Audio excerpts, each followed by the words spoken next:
Real peace in Jesus gives us the strength to face anything and the grace to forgive anyone, knowing our ultimate destination is eternal heaven.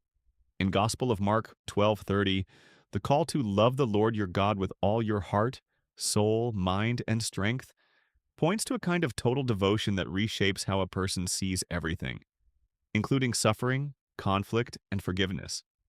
When someone experiences what you're calling real peace with Jesus, it often leads to freedom from resentment, because forgiveness becomes an act of obedience and trust, not just emotion.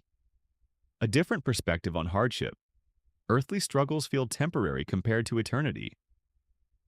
Inner stability. Peace that isn't dependent on how others treat you.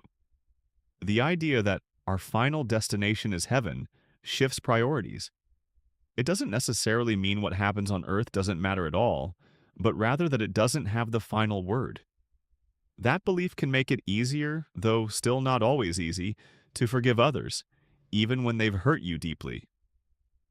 Forgiveness in this context isn't about excusing wrong behavior.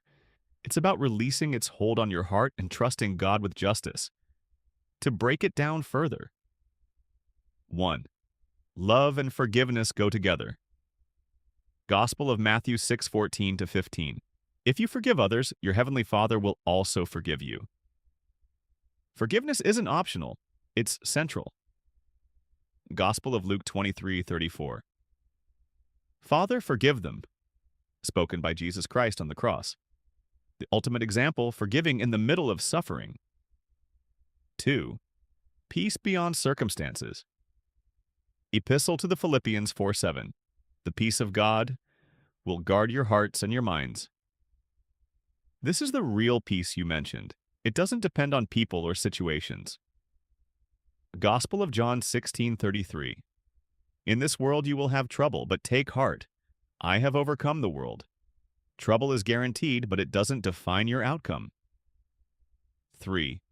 Eternal perspective.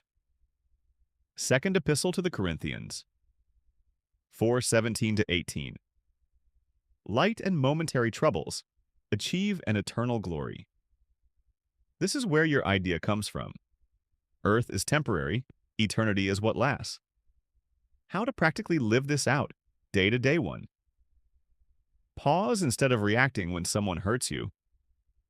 Your first feeling might be anger, that's normal. But instead of acting on it, pause and remember. This moment isn't eternal. 2.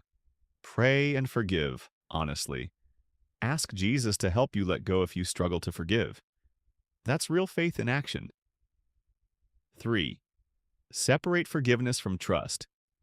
Forgiving someone doesn't mean you ignore what they did and you let them keep hurting you.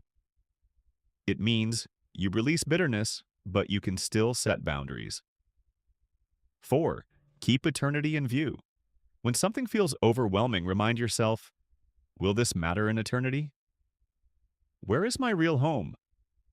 That shift alone can soften anger and make forgiveness possible. 5. Practice small, daily forgiveness. It's easier to forgive big things when you're already forgiving small ones. Someone being rude, being misunderstood, or not getting your way. These are like training reps for your heart. To conclude, it's true that heaven is the ultimate destination, but what happens on earth still matters as it shapes your heart. It affects others, and it's where you live out your faith, but with the difference, what happens here doesn't control me anymore.